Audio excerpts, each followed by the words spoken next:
Welcome to Samba Samba. Enjoy the video. You start by confirming prerequisites, an Azure subscription, and a resource group. Once you have those, create a Service Bus namespace and pick the tier, Premium for predictable performance, Standard for cost savings.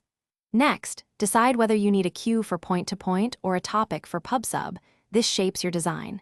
Make sure to configure shared access policies now, because connection strings you export later depend on those rights.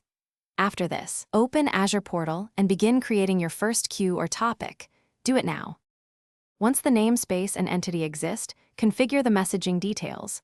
Set max size, lock duration, and duplicate detection. You do this because throughput and delivery guarantees depend on those values. For security, prefer Azure Active Directory where possible. Otherwise, use SAS tokens with minimal scopes. Then, enable dead lettering and set message TTL to handle poison messages and retries.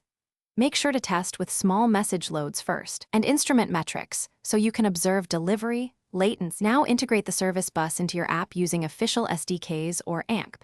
SDKs simplify retries, sessions, and batching.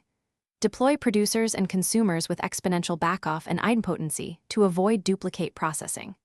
Once live, monitor metrics, incoming messages, outgoing, latency, and throttles, and inspect the dead letter queue for problematic payloads. If something goes wrong, verify the connection string or Azure AD role, check network rules, and review the dead letter reason. Often a single misconfigured TTL or lock duration is the cause. Thanks for watching. Consider subscribing if we helped you.